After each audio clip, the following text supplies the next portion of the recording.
नमस्कार, India news Uttar Pradesh Uttarakhand पर देवभूमि live में आप सभी का स्वागत। मैं हूं आपके साथ हेमंत कुमार। चलिए खबर की शुरुआत करेंगे देहरादून से बड़ी खबर के साथ। आपको बता दें, बड़ी और अहम जानकारी इस वक्त की देहरादून से, जहां पर बीजेपी चुनाव प्रबंधन समिति की बैठक अब शुरू हो गई है। प्रदेश चुनाव प्रभारी केंद्रीय मंत्री प्रहलाद जोशी बैठक में मौजूद हैं। पूर्व सीएम त्रिवेंद्र सिंह रावत, कैबिनेट मंत्री सुबोध उनियाल भी बैठक में मौजूद हैं। पार्टी के कई अन्य पदाधिकारी इस बैठक में शिरकत कर रहे हैं। तो ये बड़ी जानकारी है इस वक्त की। पार्टी के कई पदाधिकारियों के साथ ये बैठक अब चल रही है, शुरू हो गई है। विधानसभा चुनाव प्रबंधन को लेकर के रणनीति इस बैठक में बनाई जा रही है। पार्टी किस तरीके से आगामी चुनाव में प्रदर्शन करेगी, क्या कुछ मुद्दे होंगे और कैसे जनता के बीच में जाएगी, यह सबसे अहम मुद्दा है। देहरादून से इस वक्त की बड़ी खबर हम आपको बता रहे हैं। प्रदेश चुनाव प्रभारी प्रहलाद जोशी बैठक में मौजूद हैं और साथ ही साथ पार्टी के पदाधिकारियों के साथ यह बैठक अब शुरू हो गई है। उत्तराखंड बीजेपी चुनाव प्रबंधन समिति की बैठक, जिसके सामने कई अहम मसले हैं जिनको लेकर के चर्चा होनी है। चुनाव की रणनीति क्या होगी, किन उम्मीदवारों को टिकट दिया जाएगा, क्योंकि पार्टी अब लगातार चुनावी मोड में दिखाई दे रही है। पार्टी के कई अन्य पदाधिकारी भी इस बैठक में मौजूद है। यह बड़ी जानकारी है इस वक्त की। आपको बता दें कि उत्तराखंड में लगातार चुनाव प्रचार अब पार्टियों की ओर से तेज होता हुआ नजर आ रहा है। भारतीय जनता पार्टी के खेमे से चुनाव प्रबंधन समिति की बैठक है। ये बैठक अब शुरू हो गई है।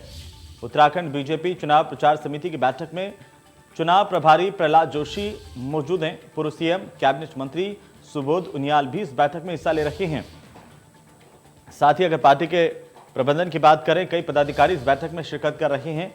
विस्तार से चर्चा चुनाव प्रबंधन को लेकर के एक नई रणनीति, और इस रणनीति के जरिए पार्टी चुनावी मैदान में जाएगी, जनता के बीच में जाएगी। एक मंत्र जरूर पदाधिकारियों को इस बैठक में दिया जा रहा है कि कैसे जीत का रास्ता पार्टी तय करेगी। ये सबसे अहम है। उत्तराखंड को लेकर के लगातार अब बैठकों का दौर चल रहा है और इसी कड़ी में चुनाव प्रबंधन समिति की बैठक है भारतीय जनता पार्टी की, और ये बैठक अब शुरू हो गई है। तो विधानसभा चुनाव प्रबंधन को लेकर के एक रणनीति इस बैठक में बनाई जा रही है।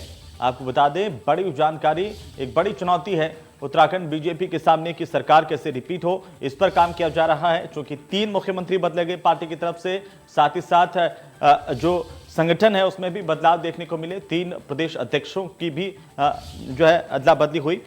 अब पार्टी के सामने ये चुनौती है कि कैसे सरकार की नीतियों को जनता के बीच में पहुंचाया जाए। जो काम किए गए हैं 5 साल तक बीजेपी सरकार की तरफ से, उन कामों को कैसे आम जनता तक पहुंचाया जाए और उन कामों को वोट में कैसे तब्दील किया जाए। क्योंकि कार्यकर्ताओं तक संदेश जरूर पहुंचाना है पार्टी को कि उन्होंने बेहतरीन प्रबंधन किया है, उत्तराखंड में बेहतरीन काम किए हैं। कोरोना काल में भी अलग अलग चुनौतियां सरकार के सामने। अब सरकार और संगठन के बीच में जो लगातार एक तालमेल, और तालमेल के जरिए आम जनता तक पहुंचना किसी भी पार्टी के लिए बहुत महत्वपूर्ण होता है। और इसी को लेकर के एक रणनीति इस बैठक में बनाई जा रही है कि चुनाव का प्रबंधन किस तरीके से होगा, कार्यकर्ताओं को किस तरीके से सक्रिय किया जाए, पदाधिकारियों में जो अलग अलग बातें सामने आ रही थी उनमें एक रूपता कैसे लाई जाए। ये तमाम मसले जिनको लेकर के बैठक में चर्चा, और एक नई रणनीति जिसके तहत पार्टी चुनावी मैदान में उतरेगी, उस रणनीति पर विचार विमर्श महत्वपूर्ण मुद्दा है। तो इस बैठक में पूर्व सीएम के साथ साथ कैबिनेट मंत्री उनियाल मौजूद हैं और साथ ही पार्टी के पदाधिकारी मौजूद हैं। तो विधानसभा चुनाव प्रबंधन को लेकर के एक रणनीति बनाई जा रही है पार्टी के स्तर पर। संगठन और संगठन के साथ साथ सत्ता दोनों के बीच में सामंजस्य बनाते हुए जनता के बीच में कैसे जाया जाए, कैसे सरकार रिपीट की जाए, ये सबसे अहम होगा। इसी को लेकर के चर्चा। और आपको बता दें कि महत्वपूर्ण पदाधिकारियों के साथ ये बैठक अब शुरू हो गई है। पूर्व सीएम है इस बैठक में मौजूद हैं, कैबिनेट मंत्री सुबोध उनियाल मौजूद हैं, साथ ही पार्टी के कई अन्य पदाधिकारी, वरिष्ठ अधिकारी पदाधिकारी जो है अब वो इस बैठक में शिरकत कर रहे हैं। तो विधानसभा चुनाव प्रबंधन को लेकर के एक रणनीति पार्टी की तरफ से बनाई जा रही है। उसी रणनीति का हिस्सा उत्तराखंड बीजेपी चुनाव प्रबंधन समिति की बैठक। ज्यादा जानकारी के साथ हमारे सहयोगी रोहित सोनी हमारे साथ जुड़ चुके हैं। रोहित, अब चुनाव प्रबंधन समिति की जो बैठक है बीजेपी की वो शुरू हो गई है, क्या एक मुद्दा है, किस तरह की चर्चा इस वक्त हो रही है? बिल्कुल, देखिए आगामी विधानसभा चुनाव के मद्देनजर सभी राजनीतिक दल जो है कब से तैयारी में जुटी हुई। इसी क्रम में लगातार अगर भाजपा पार्टी की बात करें तो भाजपा के पीछे लगातार बैठकों का दौर जारी है, और जो भी कार्यकर्ता हैं या फिर और जो चुनाव समिति से जो जुड़े हुए नेता हैं, उन सभी नेताओं के साथ लगातार बातचीत की जा रही है। उनके बैठकों का दौर शुरू हो गया ताकि किस तरीके से आगामी चुनाव में उनको किस तरह से भागीदारी को समाहित किया जाएगा और उससे कितना आउटपुट लिया जाएगा, इन सब चीजों पर लगातार चर्चाओं का दौर जारी है। मुख्य रूप से देखें तो चुनाव संचालन समिति की जो बैठक है वह 2 बजे शुरू हुई थी और लगातार तब से बैठक जारी है, जिसमें खास किया है कि जितने भी चुनाव संचालन समिति से जुड़े हुए कार्यकर्ता हैं उन सभी को बुलाया गया है, उन सभी को दिशा निर्देश दिए जा रहे हैं किस तरीके से काम करना है, कर चुनाव में किस तरह की जनता के बीच जा करके किस तरह से प्रचार प्रसार करना है और ताकि और जो बूथ स्तर के कार्यकर्ता हैं उनको किस तरीके से सम्मिलित करना है, इसमें इन सब चीजों को लेकर चर्चा किया जा रहा है। यह बैठक भी काफी महत्वपूर्ण मानी जा रही है क्योंकि मुख्य रूप से चुनाव जो संचालन समिति होती है या फिर जो चुनाव अभियान के समिति से जुड़े कार्यकर्ता होते हैं उनकी एक बड़ी भागीदारी होती है चुनाव में। लिहाजा इसको लेकर के नेताओं को लगातार दिशा निर्देश दिया जा रहा है। जी बिल्कुल बिल्कुल रोहित, एक्चुअली बहुत बहुत शुक्रिया तमाम जानकारी के लिए। लगातार नजर बनाए हुए हैं हम इस बड़ी खबर पर, अपडेट आपसे लेते रहेंगे। फिलहाल शुक्रिया।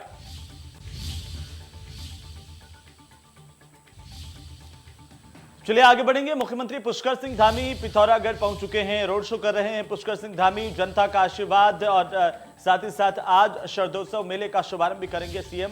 भाजपा कार्यकर्ताओं में उत्साह का माहौल यहां पर नजर आ रहा है। अनेक योजनाओं का लोकार्पण और शिलान्यास का दिन आज और मुख्यमंत्री के हाथों नहीं है। 3 दिन तक मुख्यमंत्री का पिथौरागढ़ जिले का दौरा है। अपने आप में काफी महत्वपूर्ण चुनाव को देखते हुए अपने पैतृक गांव में भी सीएम पुष्कर सिंह धामी जाएंगे। पिथौरागढ़ के इलाके में आज सीएम पुष्कर सिंह धामी कई महत्वपूर्ण कार्यक्रमों में शिरकत करने वाले हैं। 3 दिन का पिथौरागढ़ का सीएम का दौरा, यहां पर सीएम पहुंच चुके हैं, उनको गार्ड ऑफ ऑनर दिया गया। साथ ही साथ भारतीय जनता पार्टी के कार्यकर्ता बड़ी संख्या में यहां पर मौजूद और कार्यकर्ताओं में इस बात को लेकर के उत्साह के मुख्यमंत्री उनके बीच में हैं। जरूर पिथौरागढ़ को बड़ी सौगात मिलने जा रही है इन 3 दिनों के दौरे में और लगातार एक के बाद एक कई कार्यक्रमों में शिरकत करने वाले हैं। आज के दिन भर के अगर दौरे की बात करें तो कई कार्यक्रम है जहां पर मुख्यमंत्री शिरकत करेंगे। कई जगह पर महत्वपूर्ण शिलान्यास है और साथ ही साथ कई सौगात उत्तराखंड को, पिथौरागढ़ को खासतौर पर जब उनका पिथौरागढ़ का दौरा है।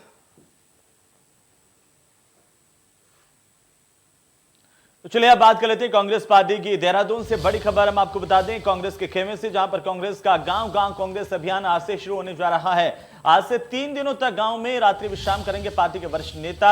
न्याय पंचायत स्तर पर रात्रि विश्राम की जिम्मेदारी दी गई है। प्रदेश प्रभारी, प्रदेश के अध्यक्ष, पूर्व सीएम के कार्यक्रम तय कर दिए गए हैं। प्रदेश प्रभारी देवेंद्र यादव, प्रदेश के अध्यक्ष गांव गांव में जाकर के रात्रि विश्राम करेंगे। तो आज से इसकी शुरुआत है। गांव गांव कांग्रेस और इसी राह पर भारतीय जनता पार्टी भी दिखाई दे रही है क्योंकि दोनों की तरफ से पैरेलल कार्यक्रम जनता के बीच में जाने को लेकर के चलाए जा रहे हैं। और आज अगर हम कांग्रेस की बात करें, कांग्रेस का गांव गांव कांग्रेस अभियान आज से शुरू होने जा रहा है।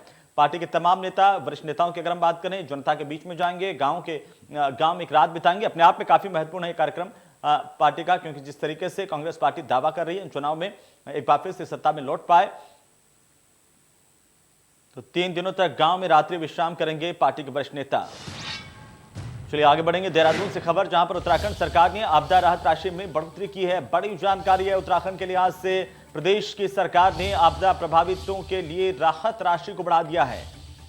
जो जानकारी इस वक्त सामने आ रही है, हम आपको बता दें कि सरकार ने विशेष राहत पैकेज घोषित किया है। अनुग्रह राशि को 1800 रुपए से बढ़ा करके अब सीधे 5000 रुपए किया गया है।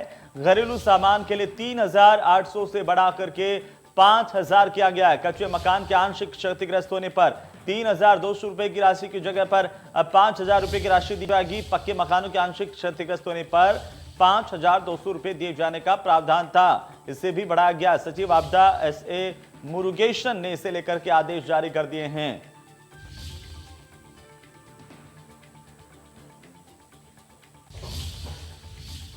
और अब बात करेंगे आम आदमी पार्टी के खेमे की। तो आम आदमी पार्टी के प्रवक्ता नवीन पेशाली की प्रेस कॉन्फ्रेंस शुरू हो गई है। देहरादून आप कार्यालय से प्रेस कॉन्फ्रेंस कर रहे हैं नवीन।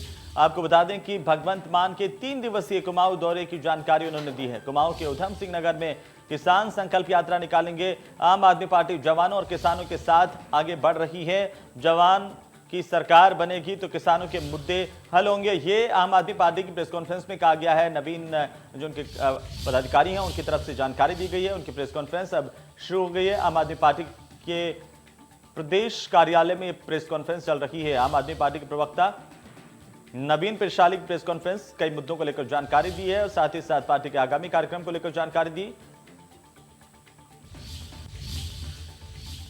उधर कांग्रेस के वरिष्ठ नेता सलमान खुर्शीद के बयान को लेकर के मुख्यमंत्री पुष्कर सिंह धामी ने कहा है कि कांग्रेस पार्टी और उनके नेता हमेशा तुष्टीकरण की राजनीति कर रहे हैं। इन्होंने कभी राष्ट्र की बात नहीं की। हिंदू धर्म सबको समाहित करने वाला धर्म है। हम इस संस्कृति को मानने वाले हैं और इनकी जितनी निंदा की जाए। भारतीय जनता पार्टी की तरफ से कहा गया कि ये कांग्रेस पार्टी की मानसिकता को भी दर्शाता है। अपने शासनकाल में हमेशा इन्होंने अलगाववाद और आतंकवाद को बढ़ावा दिया। ये बड़ा बयान है। यही कार्य कांग्रेस पार्टी लगातार करती आई है और उनके नेता भी शायद यही कर रहे हैं। देखिए, ये जो कांग्रेस पार्टी है और कांग्रेस पार्टी के नेता हैं, इनके अंदर कूट-कूट कर तुष्टीकरण भरा हुआ है और कभी उन्होंने राष्ट्र की बात नहीं करी, कभी देश की बात नहीं करी और जो हिंदू धर्म है, वो वास्तव में सभी को समाहित करने वाला धर्म है। हमारे यहाँ कहा जाता है अयम निजम परोवेति गणना लघु चेतसाम उदार चरित्रा नाम वैसुदेवम कुटुम्बकम। हम इस संस्कृति को मानने वाले हैं। इनकी जितनी निंदा की जाए उतनी कम है। ये कांग्रेस पार्टी की मानसिकता को भी दर्शाता है कि उन्होंने देश की आज़ादी के बाद से लेकर अब तक क्या किया। हमेशा तुष्टीकरण की बात करी, हमेशा ऐसी बातें करी जिससे देश के अंदर बिखराव पैदा हो, के अंदर विघटन पैदा हो, अलगाववाद बढ़े, आतंकवाद बढ़े और हर तरीके से मैं कहूँ कि अस्थिरता का माहौल बने। चलिए आगे बढ़ेंगे, जहां एक और मंगलौर क्षेत्र के देहात से निकलकर खिलाड़ियों ने देश का नाम रोशन किया है, तो वहीं मंगलौर के भरतपुर गांव में स्वर्ण पदक विजेता और राजस्थान के सादुलपुर से कांग्रेस विधायक डॉक्टर कृष्णा पूनिया ने रेसलिंग हॉल का लोकार्पण किया है। तस्वीरें रुड़की की हम आपको दिखा रहे हैं। आपको बता दें कि भरतपुर गांव के निवासी पहलवान ओमवीर सिंह ने खेल को बढ़ावा देने के लिए 5 बीघा जमीन दान की, जिस पर आज स्वर्ण पदक विजेता डॉक्टर कृष्णा पूनिया ने लोकार्पण किया। इससे युवाओं में खेलों के प्रति रुचि बढ़ेगी। इस मौके पर डॉक्टर कृष्णा पूनिया ने कहा कि उत्तराखंड के मंगलौर में रेसलिंग हॉल के निर्माण से युवाओं में खेलों की भावना आएगी। साथ ही उन्होंने कहा कि भविष्य में रेसलिंग हॉल खेलों और मंगलौर क्षेत्र के लिए मील का पत्थर साबित होगा।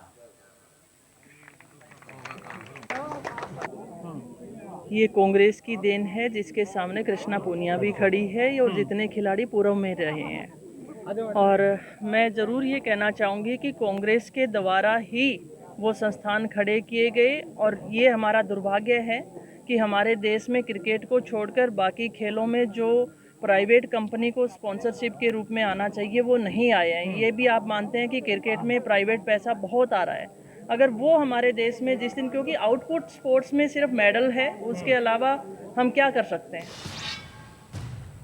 वहीं बीजेपी मुख्यालय पर चुनाव प्रभारी प्रहलाद जोशी पार्टी के जनप्रतिनिधियों के साथ उन्होंने बैठक ली है। हालांकि बैठक में उम्मीद के मुताबिक बहुत कम जनप्रतिनिधि पहुंचे थे। बीजेपी ने अपने 2022 के विधानसभा चुनाव का बिगुल फूंक दिया है और लगातार अब बीजेपी एक्टिव मोड में नजर आ रही है। तस्वीरें आपकी टीवी स्क्रीन पर देहरादून की, जहां पर कल उत्तराखंड के दौरे पर आए बीजेपी के चुनाव प्रभारी प्रहलाद जोशी, सह प्रभारी लॉकेट चटर्जी, सरदार आरपी सिंह, प्रदेश प्रभारी दुष्यंत गौतम लगातार पार्टी के लोगों के साथ उन्होंने बैठक की है। भारतीय जनता पार्टी के खेमे में बैठकों का दौर लगातार देखने को मिल रहा है।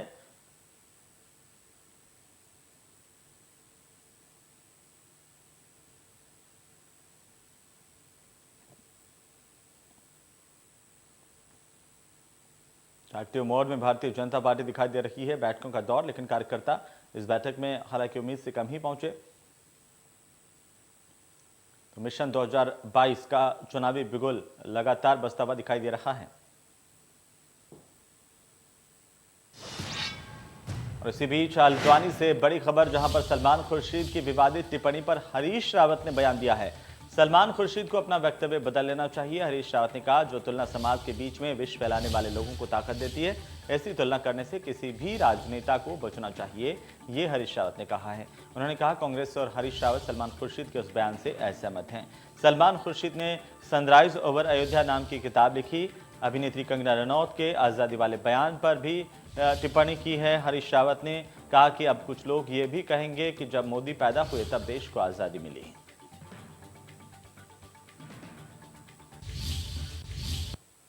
सलमान खुर्शीद को लेकर के बड़ी टिप्पणी हरीश रावत की, कहा कि जो समाज में विष फैलाने वाले लोगों को ताकत दे जो बयान, वो मानसिकता, वो बयान बदल देना चाहिए।